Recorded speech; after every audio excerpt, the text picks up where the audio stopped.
how you treat your parents, Allah subhanahu wa ta'ala is going to give you children to treat you the same way. I want you to think about that. I'm looking into the audience, the father of Dr. Zakir Naik, and I have seen them in their family situation, and I see the respect being given to the father, and then I see the respect of the son being given to his father the same way. How? This is from Allah. At the same time, I've been in homes where I've seen disrespect given to the elder, and then the child disrespecting them the same way. Have you seen it? Do you know what I'm talking about? Now, all you got to do is just ask yourself a question. How do I want to be treated as a parent? How do I want to be treated? I don't care if you're 15 years old. I don't care if you're 8 years old. You still can understand what I'm telling you. How you treat your parents today, look out. Because you can expect the same thing back from your own children in a very short time.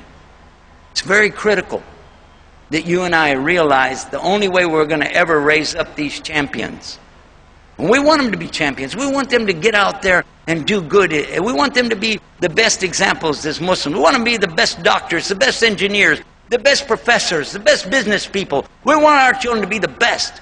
Of course, I'm putting an emphasis on Islam. I want to see our children be scholars of Islam, hafiz of the Quran. I want to see them really get involved in what our religion is teaching. But at the same time, I realize that there is a very material matter that we have to deal with. But don't let either one take you away. And in this final last couple seconds, I want to talk about the one who gets too involved in religion to take care of his family.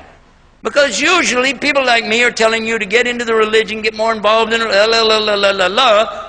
go to the masjid, read the Quran, sit in the circles of learning, But if it takes you away from your responsibility to your family, it's still a problem, isn't it?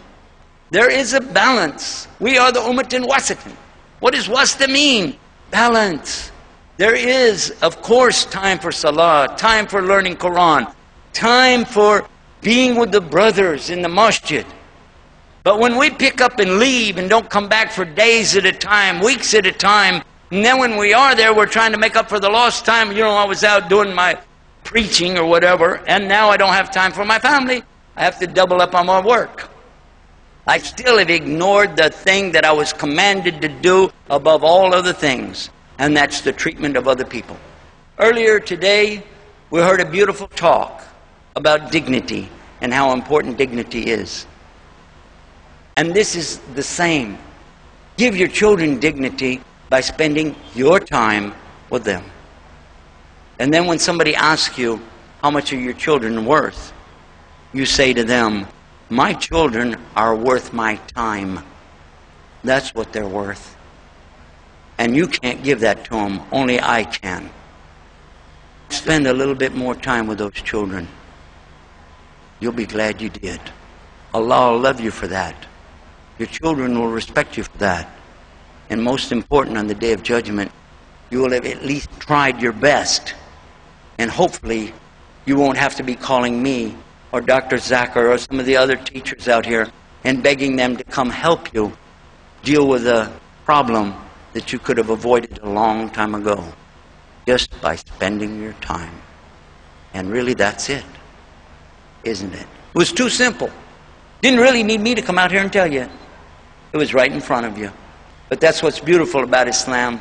It is simple, and it is right in front of all of us.